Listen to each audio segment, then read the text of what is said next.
everybody. It's me, Josh, again, and today we're going to be talking about the must-win tournament situation.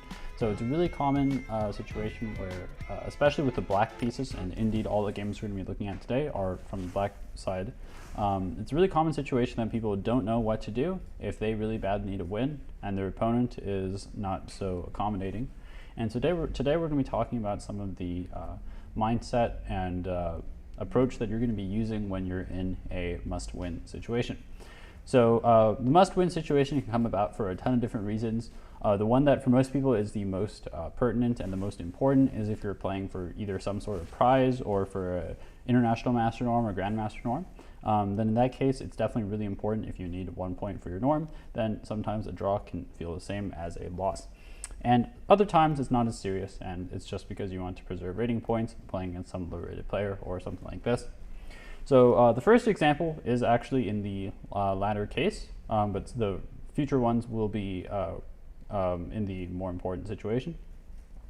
So the first game we have here, I'm playing black against Nikhil Kumar. So this was from the Philadelphia International of 2021.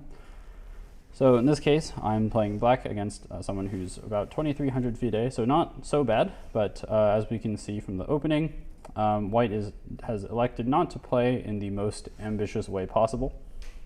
So after bishop b5 check, I've never really thought about this move for very long.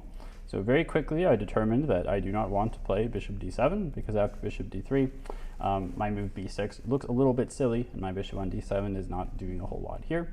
So after knight d7, I wasn't really too sure what was white's idea, since the bishop on b5 seems a little bit strange in this case. But I very quickly found out that after knight e5, so white is now threatening knight c6, which would be very uncomfortable for black as a result of the bishop and the queen being sort of forked. But after a6, so in this case, knight c6 is no longer very desirable for white, as the resulting position would not be terribly dangerous for black, even though the king has been forced to move.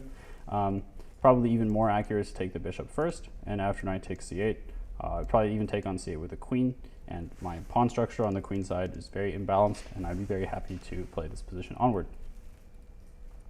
But after bishop takes d7, bishop takes d7. So at first I thought that white was going to go for some sort of attacking plan with g4, which is totally fine. But after castling, I'm not really afraid of being checkmated with white missing the light square bishop or anything like that, so it wasn't really overly scared of anything. But then after knight takes d7, I realized pretty quickly what sort of game we were going to get. White is making it pretty clear that white wants to trade a lot of pieces and therefore hope to reach some drawish endgame.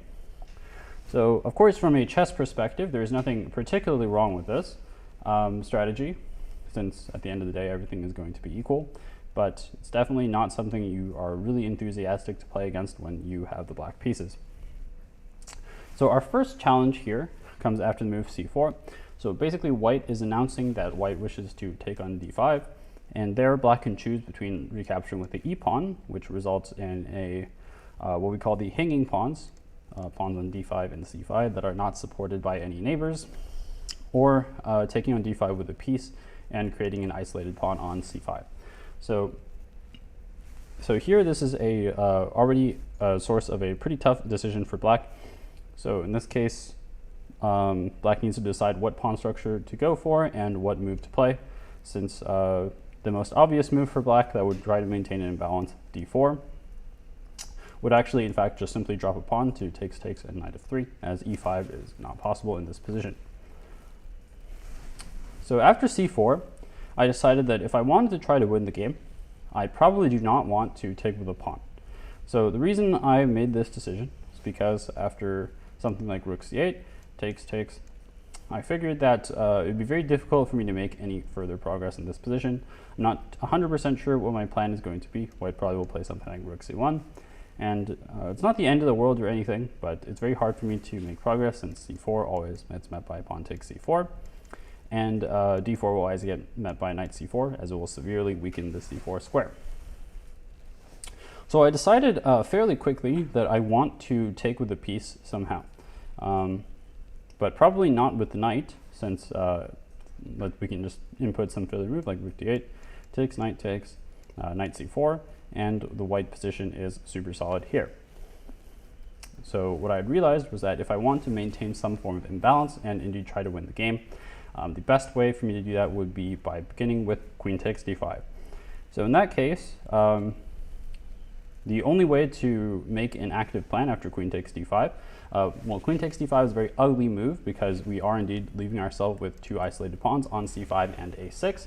But so what I had decided to do was to start with the move a5, so that after c takes d5, queen takes d5, which does not have to happen right away, but eventually after takes and queen takes d5, I will have the plan of a4 to soften up the b3 pawn. Hey Josh, I need to just adjust this real quick. Oh, yes.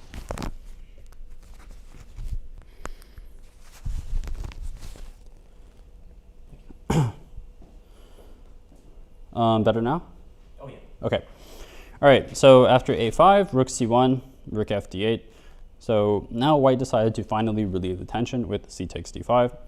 By the way, it's very important, this move rook f d8, since the immediate a4 would allow some pretty unfortunate tactics based on the weak c5 pawn. For example, e takes d5 in this position would already be losing after bishop takes and knight e4. So I decided to start with rook f d8 just to try to get white to clarify the situation in the center. Also, white needs to be really careful about the move d4 now being possible, as the pawn is free to advance forward. So white decided to finally relieve the tension here with c takes d5 and queen takes d5. So here we've reached our so-called sort of optimal position. So after queen takes d5, white's knight is under attack, and the most natural way to resolve this problem is to play knight c4. And so what I thought about this position was that if white wishes to, I, as black, do not want to trade queens, since I really want to win, and I don't want to enter an endgame if that's possible. So I do not particularly want to trade queens, but if the circumstances arise, then in the right situation, it may be profitable to trade queens. So in this position, I want to move my queen somewhere, since I don't want to allow white to simply take on d5 or anything like this. And most likely will have to move my queen along the a8 to h1 diagonal. And indeed, that is what happened after queen b7.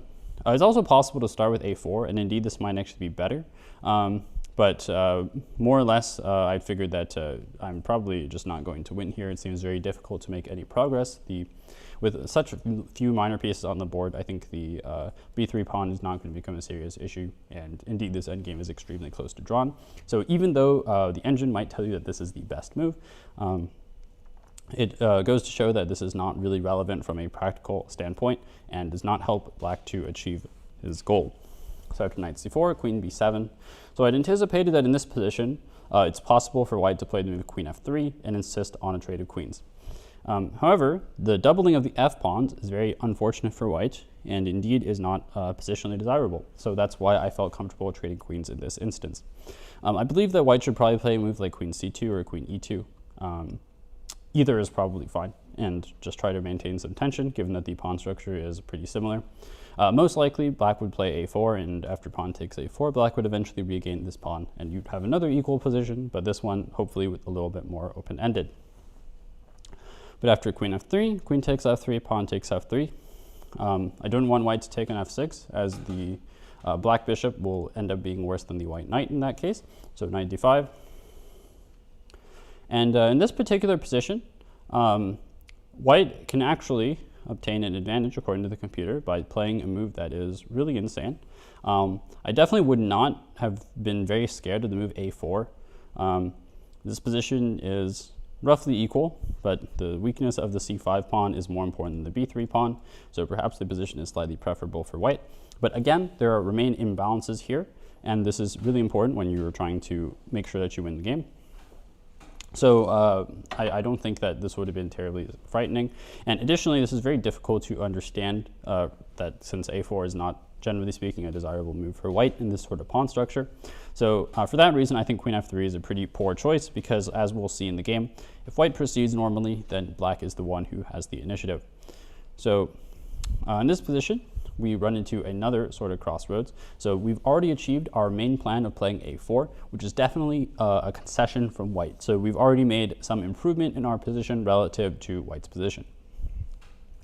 So the next thing to do is to figure out some sort of plan. So in this position, unfortunately, there's not really so much to do on the queen side anymore.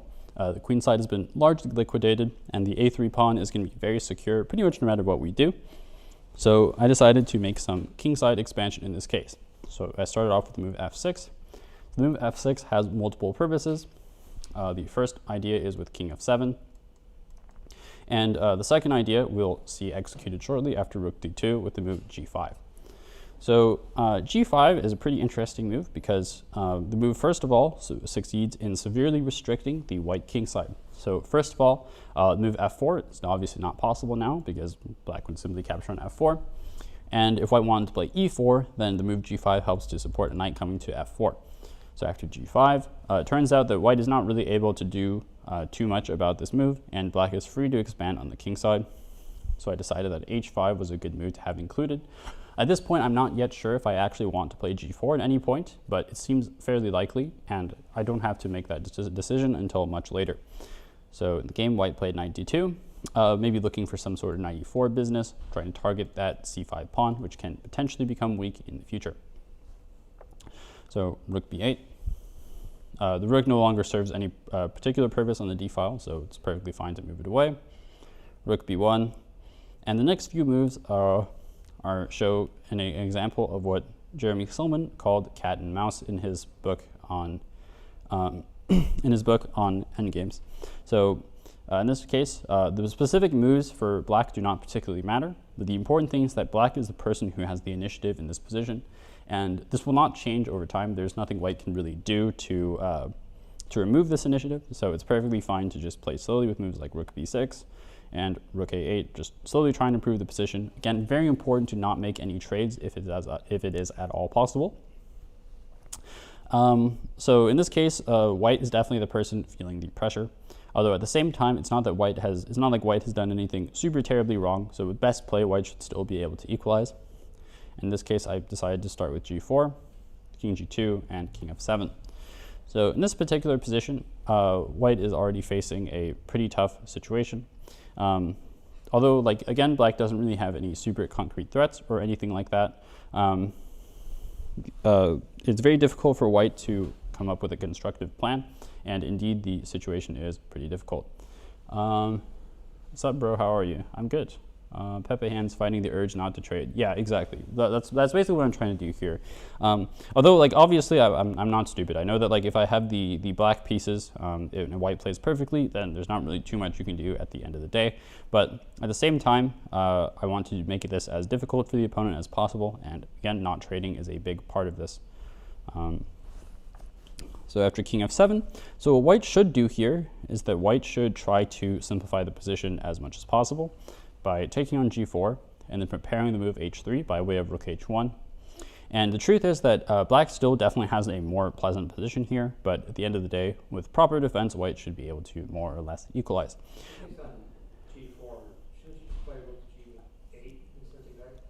You certainly could play something like rook g8. Yeah. I think the main problem is that at the end of the day, you won't be able to stop the exchange of pawns in the end. Yeah, you certainly can. There's nothing particularly wrong with it. It doesn't really change the character of the position much. I think with black, generally you want to trade the pawns. You want to trade as few pawns as possible, since generally when you have the advantage in endgames, less pawns means greater likelihood of a drawn resulting endgame. So probably I would just simply take on g4, but this is also possible, and the position here is still preferable for black, as the white king is a little bit of a weird position. So again, also totally fine. Yeah, so that's what white should do, but white decided to play f4 in the game, which is a pretty serious mistake. So, and again, we can see how by putting pressure on white, we were able to create a situation where the right move and wrong move are not so obvious. For example, f4 being a mistake is already a bit of an unorthodox situation, since it is very difficult to imagine how black is going to break through that kingside formation. So I decided to start with rook b8, knight c4, rook b3. Again, there's not really too much being achieved by the maneuvering of the rooks on the b file. But potentially, but as white, the defending side, it's important that white needs to be worried about things like rook d3, maybe a doubling on the third rank, and the pressure on e3 can potentially be useful in the case of future h4 and g3. So after rook a1, now I decided it was time to advance with h4. So this is white's pretty much last chance to try to simplify the game, and white pretty much needs to play h3 in this position. I was not overly worried about this in the game because I figured I could play g3, which would severely undermine that e3 pawn. For example, after f takes g3, it's possible to even take on e3 with a rook. Seems very attractive with the pressure on the third rank, and knight takes e3 would result in a knight fork. So yeah, that's all well and good. And I also thought that g takes h3 was pretty strong. Since king takes h3, knight takes f4, using the aforementioned third rank pin to my advantage. The truth is that white should play king h2, and apparently this is more or less tolerable for white, but again, definitely not an easy decision from white at all. Chess lover, knight takes f4 would be pretty good here, but the problem is that white is not going to take an h3, and so after king h2, the h pawns on the h file are actually not particularly helpful to me. But after h4, white played bishop c1. And now we have an opportunity to see why f4 is such a bad move. It's because by placing all of the kingside pawns on the dark squares, white has effectively made it so that any endgame involving a trade of rooks is going to be extremely unpleasant. So after h3 check, king f1 and f5, black has a huge advantage here, and indeed the rest of the game is not so challenging. I think that, my opponent had already decided that the way to meet f5 was by using this tactical trig with knight c6. So the idea here is that white eventually wishes to take on e7 and grab the c5 pawn, and rook b5 would not be sufficient thanks to a4 and putting pressure on the rook. But unfortunately for white, the tactics do not work, which is relatively common situation where if you have the worst position, the tactics are not going to work. And so because the knight on b8 is hanging, white does not currently have time to take on c5. But knight a6 does seem to collect the pawn, but there's a very nice trick here available to black with rook b1, and knight takes c5, bishop b2. So because of the positioning of the knight on c5, rook takes b2, rook takes c1 check is not viable since the knight will be hanging at the end. And knight d3, as played in the game, drops the a pawn, after which the win is a matter of technique.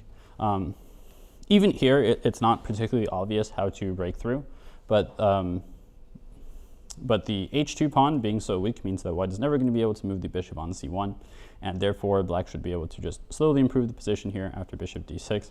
The truth is that white is actually also fairly close to Zugzwang, but something like king d7 next would probably be the plan. So knight b2. Knight b2 was played, intending some sort of knight c4. And I decided to try to jump into c3 with my knight. Obviously not possible right away, so bishop b4 it is. And knight d1, very sad move, but no other way to prevent knight c3, which is very important because if the knight were to land on e4, then white would be facing pressure on f2 as well. So in this case, I decided to simply make a waiting move with rook a1.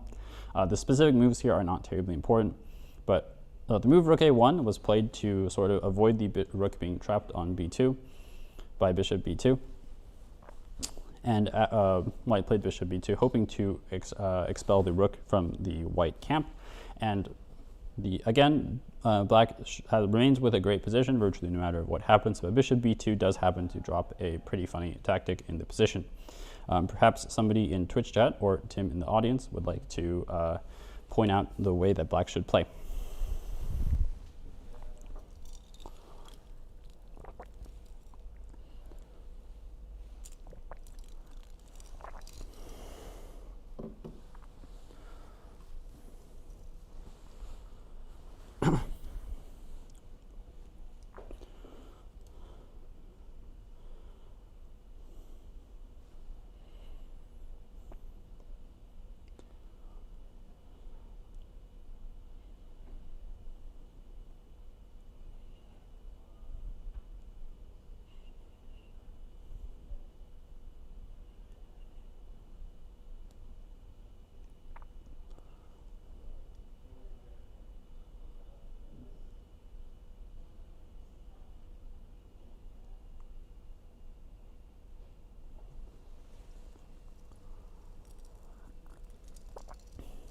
Any ideas, Tim? Oh, yes. What's your suggestion? Sorry, what'd you say?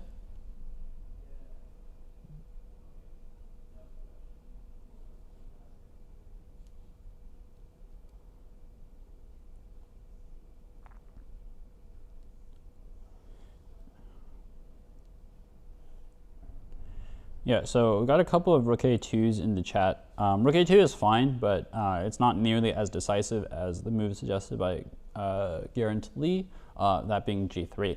So after g3, white has a couple of options here. The first one to check is obviously capturing the free rook on a1.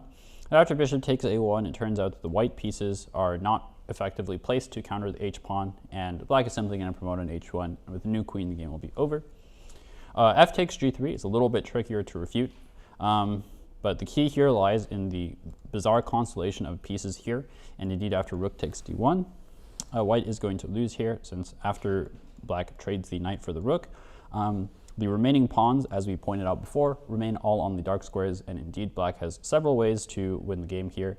I think the funniest one is probably bishop e1, since no matter what moves white plays, black is going to capture the pawn on g3 and force a promotion. So in the game, white played h takes g3, which is probably the most effective defense. So it looks like black is going to be able to push through that h pawn because bishop takes a1, h1 queen is pretty effective. But unfortunately, after h2, white does not have to be so cooperative, and because there is only a single h pawn on the h file, white is able to go for rook c8 and then rook h8, winning the h2 pawn. And it seems very unlikely that black is going to win the game here. But the key is that, again, because white's pieces are placed so poorly, it's perfectly possible to just simply prevent rook c8 with move king d7. And after bishop takes a1, h2, there's no way to prevent the pawn from reaching its ending place. Knight c3, h1, and the game ends with a pretty funny maneuver here. So white were to play king g2, then the rook drops off, and queen e4 would pick up the knight on b4 with, of course, the completely winning position. And rook e2, queen h1 is one of the better checkmates I've seen in my time. So yeah, basically the thing to take away from this game is that even if you're in a must-win situation, that doesn't necessarily mean you have to go crazy or do any sort of like unsound attack or anything like this. It's perfectly fine to just create some, try to create some positional advantages and then capitalize on them by playing slowly and just being careful and eliminating the losing chances. You're able to increase the pressure on your opponent. We're going to be looking at a couple more examples of this going forward. So the next game I want to look at is actually a game that is very important to me. So this was in the last round of the Charlotte July Grandmaster Norm tournament. And so in this case, I actually started out the tournament really well. On round one, I had beat Magesh Panchanathan, a Grandmaster with black, and I had myself with 5.5 out of 8 at the end of the day. So pretty good, but if you have ever been to or heard of the round robin norm tournaments in Charlotte, you would know that they generally want you to have 6.5. So this game, where I was playing black against the very strong FM Gauri Shankar, ended up being the deciding game for my second Grandmaster Norm, which is a really important deal for anyone who wants to become a Grandmaster, since you need 3 of them, and they're pretty hard to get. So before the game, I noticed that Gauri mostly plays some sort of one knight of 3 or English type of situation, and in both cases, I had moves prepared. I had lines prepared that would lead to some sort of imbalanced position. So after knight of 3, we have d5, g3, and bishop g4, bishop g2. So everything here is fairly normal so far. In this case, the most common move, I believe, is the move knight d7, but generally speaking, I find that this pawn structure is a little bit undesirable for black, since after white plays e4, I'm never really quite sure what black is going to be playing for. And many of the key lines here will involve a lot of piece trades, although of course it ends up being fine for black, but again, piece trades are not exactly what I want to do when I'm in a must-win situation. So in the game, I decided to go for c6, which shows an altogether different plan against the early c4, which you're about to see in action. So after c4, e6, c takes d5. So the idea for black that I wanted to go for in the game was to play with the pawn structure with c takes d5. The reason for this is because the bishop being on g2 makes it so that despite the asymmetrical pawn structure, despite the symmetrical pawn structure, the white bishop being on g2 will result in black having winning chances, since the bishop is very ineffective here. Unfortunately, the immediate c takes d5 would simply lose the game in one move to queen a4, forking the king and bishop here. So it's very important for black to begin with the move bishop takes f3. And so if you actually look at some theory, you'll notice that in this position, black should not play knight d7. Black should play something like knight f6, and always wait for c takes d5 before capturing on f3. The reason for this is because in the resulting pawn structure, black wishes to place the b8 knight on c6 and not d7. So this is why black avoids playing knight d7 very early.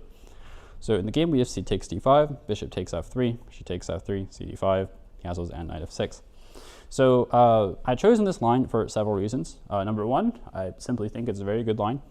And number two, it's actually quite difficult to determine what white should play here if you are looking at this position for the first time. So white has great flexibility in the position, but only one of white's plans has really any sort of weight behind it. So, and I also know that Gauri is a player who is generally speaking quite prone to time pressure. So my guess was that he would probably spend a lot of time thinking about this decision here. So after knight f6, he chose the wrong plan with b3, which is a very innocuous move and goes to show how good preparation can be very useful. How like b3 is a very unobvious mistake, but turns out to be relatively ineffective. Generally speaking, the best way for white to play will be playing d4, trying to transpose into some exchange Slav. Of course, this is a very good version for black, as the light square bishop is considered a problem piece in the exchange Slav, and white's light square bishop is very poor, so white generally has to play e3 at some point and try to reroute the bishop. Of course, I would not have been particularly afraid here, and I was perfectly comfortable playing for a win from this sort of position. In the game after b3, knight c6, bishop b2, bishop d6. The bishop on b2 does not combine very well with d4, so Gauri correctly plays d3. The problem is that this light square bishop on f3 does not really have much of a future being running into all of these pawns. So it's possible for white to play e4 at some stage, but generally speaking is going to be very difficult to achieve. In this position, had I been a little bit more courageous, I might have gone for h5, which I didn't really seriously consider in the game because I believed I had a perfectly acceptable position anyway. After castles, knight c3, we have a position where personally I felt very good about where the game was at. The white minor pieces are not doing very much, so definitely the position seems to be easier for black to play, in my opinion. So I started off with rook c8. Nothing really controversial here, rook occupying the open file and such. Knight b5, so knight on c3 is not really achieving much here, being that d5 is so well protected. So Gauri decides to reroute it to the d4 square. At the same time, the knight's not so devastating on d4 or anything like this, so just queen a5. So as black here, I'm really strongly thinking about a move like bishop a3 to try to eliminate the dark square bishops so I can play against this guy at the endgame. So Gauri decides to preclude that possibility with a move like a3. But now a3 happens to soften up the b3 pawn, so I decide to continue the pressure with the move queen b6. So again, these specific moves are not really so important. The general approach and how the pawn structure is being handled are the more important. As we can see here, just because we have this sort of symmetry does not mean that there's no opportunity to do anything, especially given that black is the one with the better piece placement. So after queen b6, of course the d4 knight is under pressure, so Gauri decides to play e3, which is probably a move that white needs to make anyway, seeing as that e4 is pretty much entirely unfeasible at any point. So e3, and so now we want to improve our worst placed pieces. This knight on f6 in particular doesn't really have anywhere to go right now, so knight d7 it is. There are many potential options here, maybe knight c5 or knight e5 to pressure that d pawn. And more importantly, this move knight d7 gives black the opportunity to continue with bishop f6, which is very desirable as, again, we want to trade off the dark square bishops here. So b4, bishop f6, takes, And so if white was in time to trade the bishops and then erect this sort of dark square pawn chain with d4, then that might be very appealing. But the problem is that white is not in time to challenge the c file if this is being done, and therefore black would still have an advantage here. So in the game, Gauri decides to play d4 and lock up that diagonal to try to keep a couple more pieces on the board. But this is something that I'm very satisfied with, as that dark square bishop is now looks like the sadder of white's two bishops, being blocked in by 7 pawns present on dark squares. So rook fc8, and of course I'm very happy to emphasize my control of the c file and invade through that second rank. So at first it appears that white might be able to play something like rook c1, trying to challenge that file, but this will not hold for very long after takes and queen c6. Sorry, what did you say? Oh, okay, I understand. Yes. Yeah, in this position, rook c1 is pretty clever, as the bishop cannot be captured on account of c8 being hanging. But unfortunately for white, after rook takes c1 and queen c6, white's not going to be able to prevent the black queen from evading through c3 or c2, again resulting in a great position for black. Bishop c1 is another way for to try to expel the pieces, but in the long run, it will not prevent black from having an excellent chance, a very imbalanced position with excellent chances for counterplay. For example, this maneuver knight b6, knight c4 in the future is going to be very uncomfortable for white as a consequence of what white has done with the pawn structure early on. So in the game, white played rook b1, which is slightly more passive, but is another way of preparing bishop d3. And in this position, so what's the next plan? I've succeeded in taking over the c file, but that's not the end of the story. So I have one piece here that's not really doing anything. Well, okay, I suppose my bishop on f6 is not so hot here, but nothing I can really do about it in this particular position. It's much more pertinent to improve that knight on d7. So queen d6 prepares the move knight b6 and an invasion of the c4 square, which is very weak here. So bishop d3, rook c7. I understand that you can't immediately attack queen attack, but like yeah, a5 is possible. There's nothing particularly wrong with it. Just white gets to take the pawn, and because our queen is hanging, we're not able to take the bishop. And so here, white's able to expel the rooks. Yeah, but he just hung his queen. He just hung the bishop. How? Because rook d2. Here? Yeah. Queen b3 is possible, right? I'm blind. Yeah, if anything, our rook might actually be in some trouble, yeah? It might be a little bit hard to get out. But yeah, a5 is definitely a really important idea for black in this position, just to sort of break through, but not in this specific case, because right now white does have the bishop pair and the rook, so we don't want to be opening up the position too much, and that rook on b1 is going to be a little bit unleashed after the move a5. Does that make sense? All right, great. Yeah, I mean, I'm sure the position is still good for black after a5 takes, bishop d3. Probably you should just retreat the rook or something. And probably black is still better here, but I believe that the queenside staying closed for now is desirable. A really good tip to take away, by the way, everybody, is that if you feel that your position is very nice and very comfortable, you should always strongly... You should, generally speaking, you should be strongly averse to the idea of transforming the pawn structure greatly.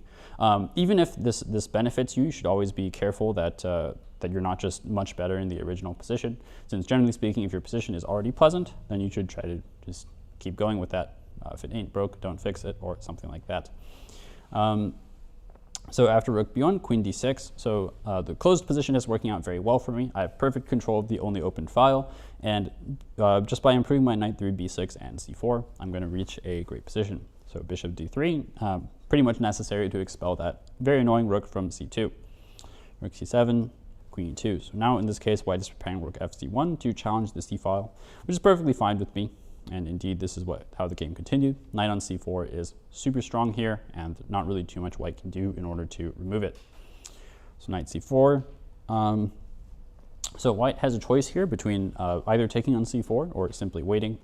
Perhaps the option of waiting is better, but I'm not particularly afraid here. I would continue to improve my position. g6 is a pretty good way to do so, since it's very unlikely white's going to be able to use my dark squares in the king side, and quitting left is always a good idea. And after bishop takes c4, which was happened in the game, rook takes c4. So there's actually another really important choice here to be made, whether to take on c4 with the rook or with the pawn. So taking with the pawn is very tempting because the protected passed pawn on c4 is likely to be strong. But after bishop c3, I found that the position would be a little bit hard to break through. And what's more important is that I just felt that white's moves from here would become fairly obvious, whereas after rook takes c4, white still needs to make a lot of choices. So for example, after the move rook c1, now I thought queen c6 looked a little bit more appealing, since after rook takes c4, d takes c4. Without the rooks, I think white will find it a little bit harder to hold this pawn. And after b5, I'm going to press this position forever. So it felt pretty good about that. And indeed, in the game, white decided to prepare for queen c6 in another way, with the move rook d1, queen c6, and rook d2. So as we can see here, material's even, pawn structure remains more or less symmetrical, but white has a severe disadvantage here. So the main problem for white is that the bishop on b2 is extremely weak, and in association with it, those queenside pawns are very poor. So here I decided that my bishop on f6 is no longer particularly doing much here. Remember that we moved it here earlier just to induce the move d4. So I decided to improve it with bishop d8. So at first, this particular choice of square seems a bit strange, but remember that it's very hard for me to attack these pawns as it is. So I would really like to play the move a5 in order to soften that up. And having support of that square with my bishop is very ideal. So queen d3. And here, there's no particular need to hurry. So g6, perfectly natural here with black. So a5 here is perfectly possible. Yeah. I mean, black has a great advantage virtually no matter what you play. At this point, the specific moves are not so important. But again, I want to make it so that the position that is already going very well for me continues going very well.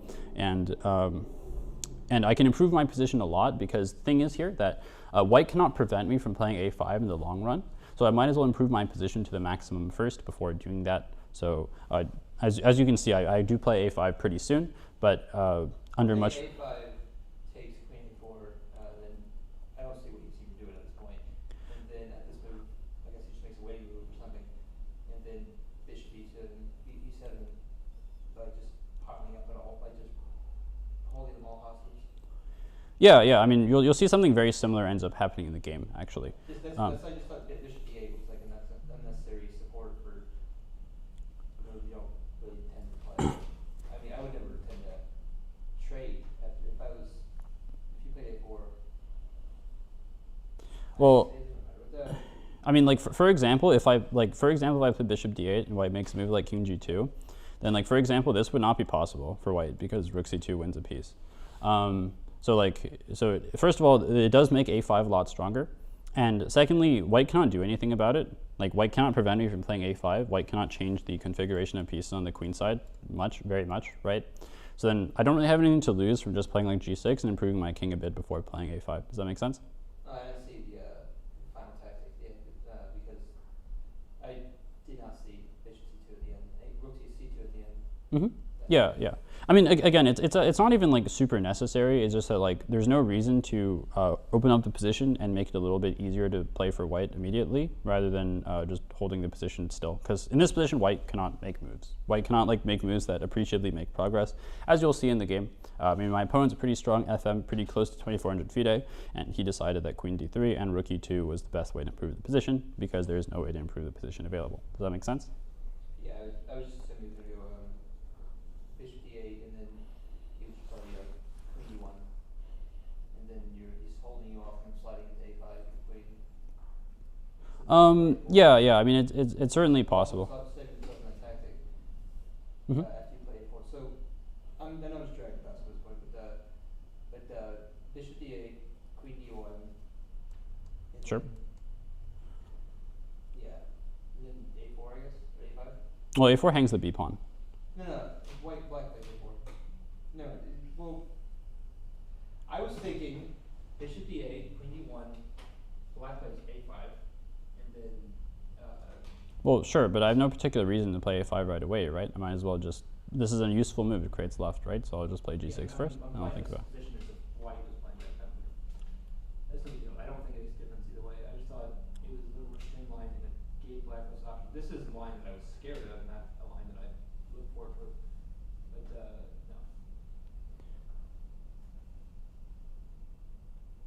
no. Now you don't turn around, I know.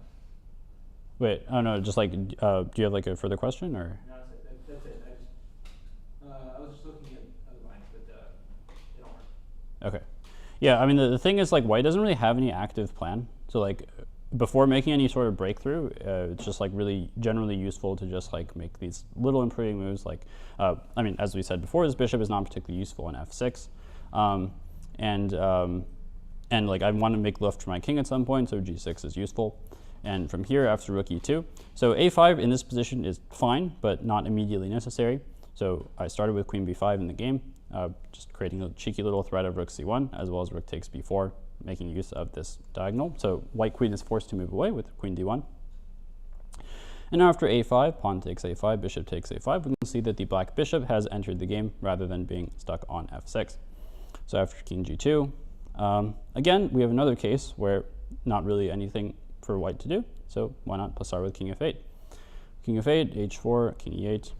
Looks a little bit strange to do this and allow white so much time on the king side, but in many key lines you will notice that being able to play king d7 to seal off the c file for white can be particularly useful.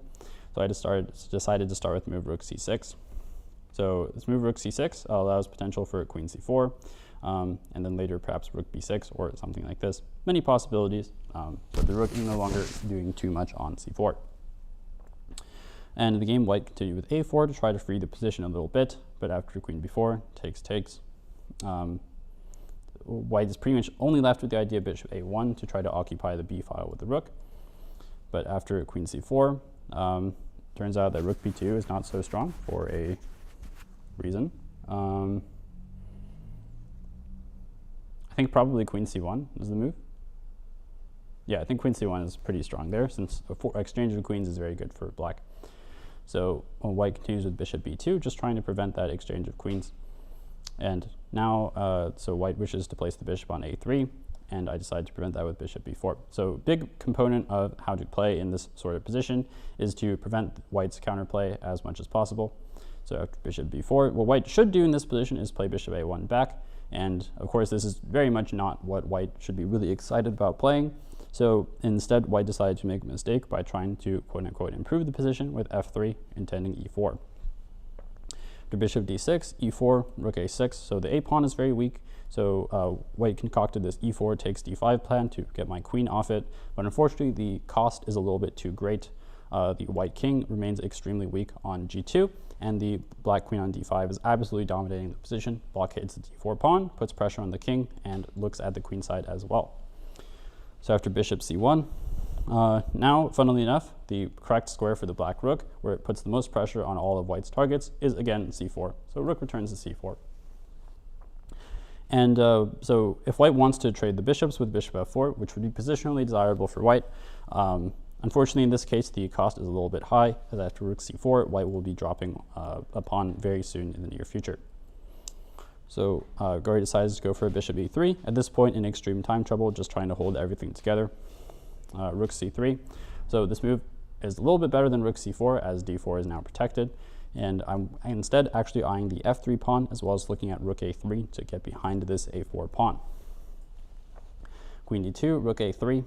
So all these little weaknesses are pretty soon going to be serious problems for white. Queen c2, and now we can see another great point about playing the move king e8 earlier with king d7, and black has a winning position here, since white can't really achieve any counterplay, and the weaknesses in white's position all remain very apparent. King f2. And again, in this position, the particular moves are no longer super important, but rook a1 is quite nice. So preparing some sort of rook h1 swing over and rook h2 to loosen up that f3 pawn. King g2 holds h1 again, but after queen h5, white needs to make some severe concessions in order to prevent queen h1 with fast checkmate available. Bishop c1 seals off the first rank, and now it is finally time to make a decisive breakthrough with bishop a3. So of course bishop takes a3, queen h1, and queen g1 checkmate is not an option for white. So white ended up going for rook e1. And now is a pretty funny position where white is actually not capable of moving any of these pieces. So after queen d5, the pin on the rook prevents bishop takes a3, and the threat of rook a2 is pretty much decisive, since white would love to play rook e2 to stop it, but in that case the bishop drops.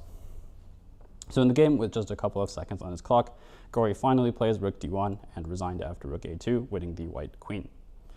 So yeah, so I was really happy with this game because I think it shows a couple of key skills, mostly in how to improve your minor pieces and induce pawn weaknesses in your opponent's position.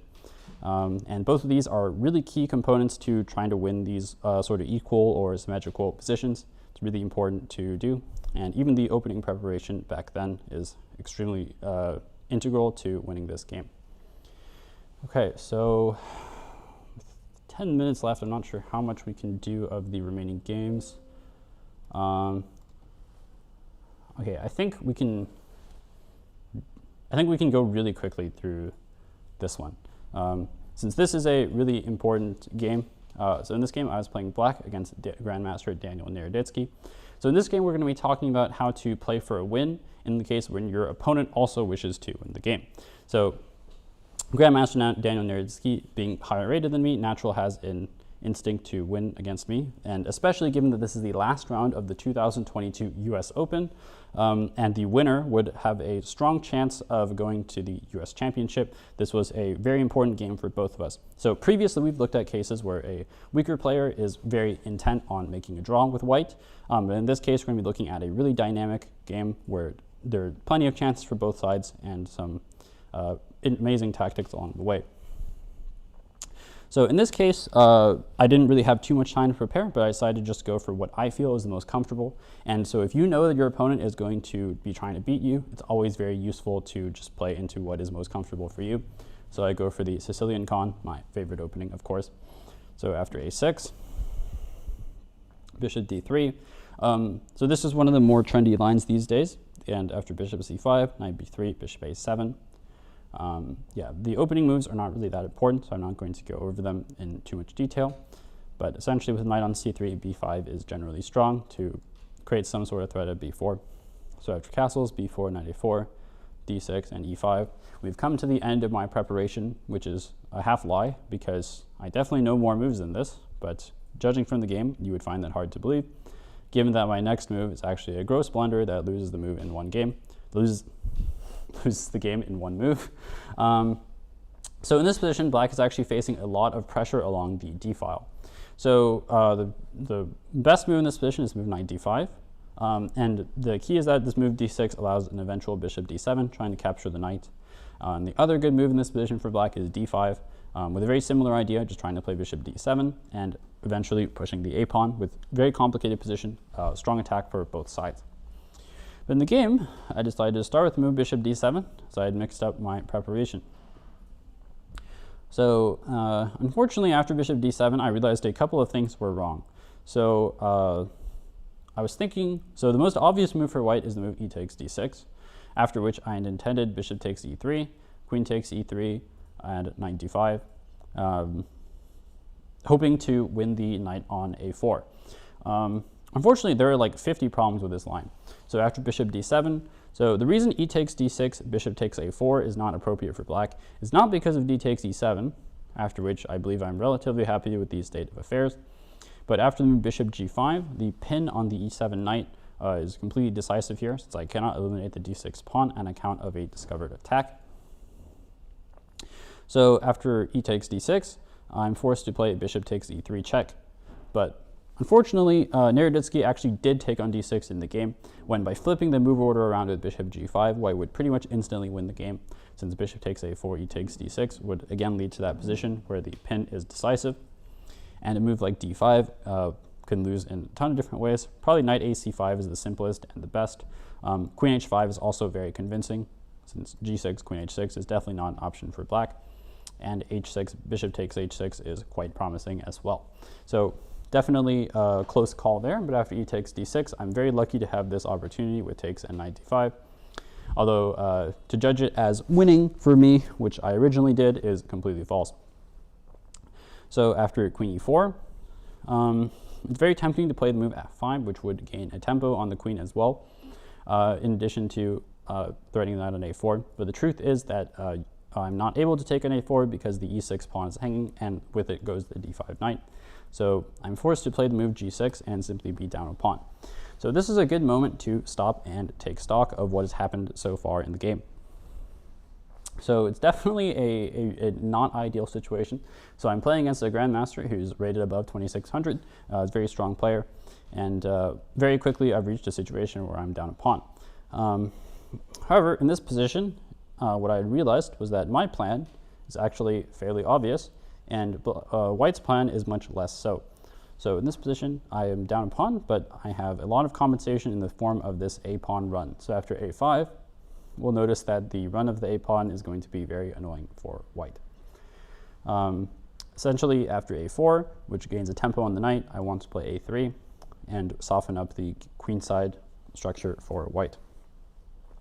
So I should probably play something like bishop c4 and meet a4 with knight d4, but this is also fairly difficult to understand. So in the game, White played knight d4 first, which seems innocuous, but after the move queen c8, it turns out the knight on c5 is far from stable. So after this move, White is pretty much forced to play knight takes d7, knight takes d7. Pretty cool tactic resolves after knight takes e6, which is very tempting since f takes e6, queen takes e6 would pick up the knight on d5, and with it a bunch of pawns. And the in-between move knight 7 f6, which is desirable, allows White to throw in another in-between move d7, and knight takes f8 would end up hitting the black queen. Unfortunately for White, Black has the move knight 5 f6 available, and so after the queen moves, White does have a couple of pawns in exchange for this piece, but the resulting position is not good for White at all. It's going to be pretty much impossible to push that d6 pawn, and Black should be pretty much winning here. So in the game, Naroditsky opted for bishop b5, which is much stronger, and knight f6, queen e5, and a4, so I'm continuing with my plan. This position is positionally quite acceptable for Black. So first of all, there's the plan of a3, which is pretty much impossible for White to stop. And secondly, the knights on d5 and f6 are doing a great job of supporting each other.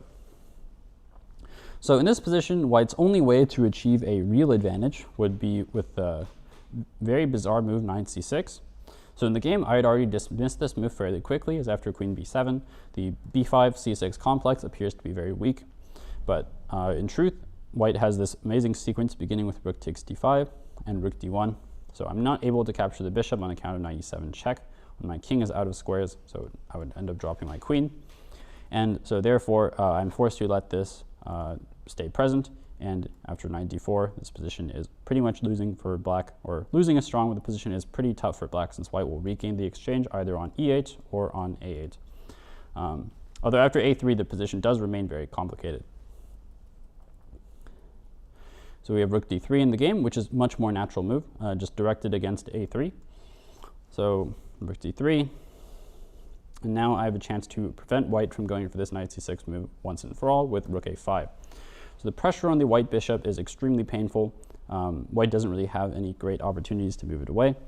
At this point, what White should probably do is White probably needs to play the move bishop c6, but after a3, takes, it's very much unobvious to me that White has a preferable position at all, and that's White definitely does not. Black is the one with the attack, and the White pieces remain very fragile here. So in the game after rook a5, White decided to go for a3, trying to simplify the position. But at this point with Black, I no longer feel that I'm worse, so it is now my turn to introduce complications with queen c5 and queen takes b4. So the immediate threat is simply a3, which would pretty much just expose the White king completely and result in a totally winning position. This position is already pretty much winning for Black. Not only is a3 being threatened, but rook takes b5 with a simple win of 2 pieces for our rook is also very profitable for Black. So in the game, Naroditsky decided to set a pretty interesting trap with c4. So due to c4 vacating the c2 square, the obvious move of a3 would actually lose the game in a really sad way, as after knight c2 there are no checks available, and I will drop one of my queen and rook. But after c4, luckily, the White king on c1 is very weak and can be attacked in another way. And this is a moment where it's really important to spend some time, since this is definitely a key position with many candidates for Black. And indeed, I spent a lot of time and was able to come up with the best move here, rook takes b5. So in this position, white is forced to take on b5 with the pawn. As knight takes b5, queen takes c4 is forking way too many pieces for this to be acceptable for white. But after cb5, queen c4. The central problem for white is that the king is forced to hold on to the rook with the very awkward looking move king d2. And in another very bizarre twist, the white queen is almost entirely out of squares.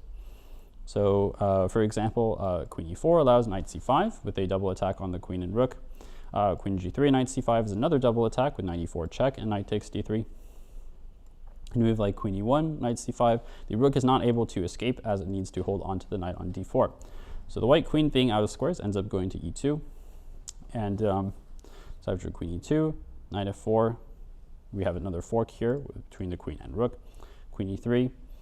And this is a moment where something really clever you can do in your practical games is to go for a repetition just once to gain some time on the clock, since at this point I had been down quite a lot of time as a consequence of calculating these sacrifices.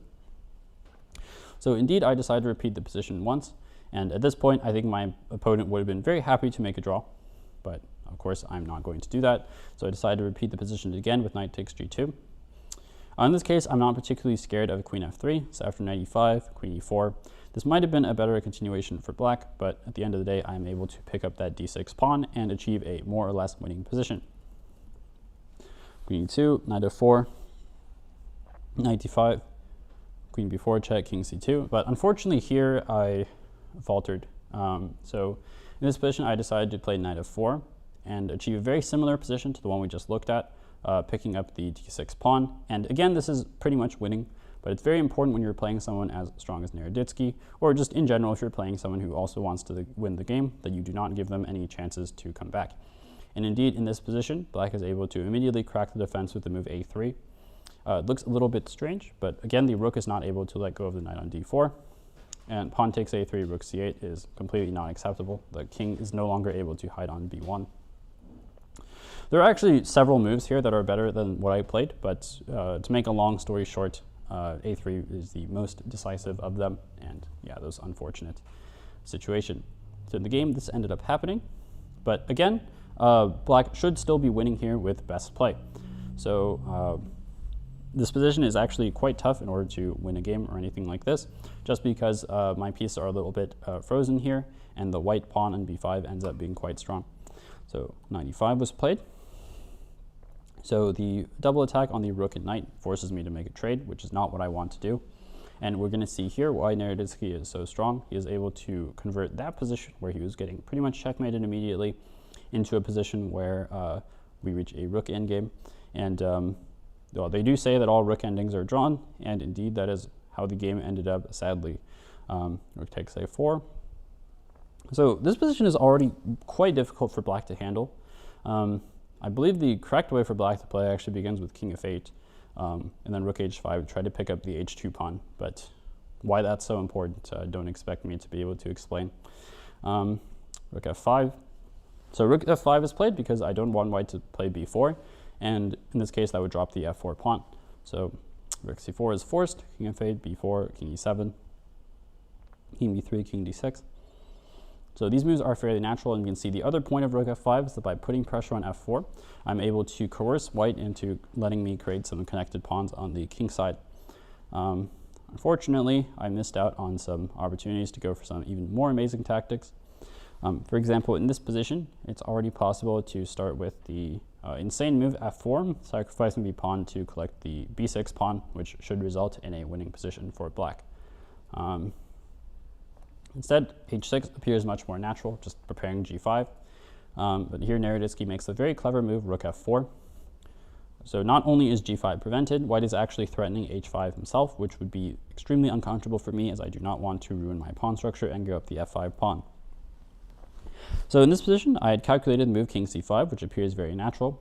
After h5, takes.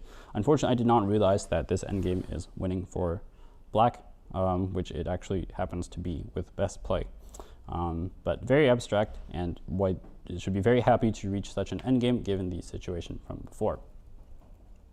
So king c6, rook c4, king d5, rook f4, and so obviously black can play king c5 again, but I thought h5 seemed a little bit more natural in the position, just to prevent white from playing h5, and I still have hopes with my f-pawn.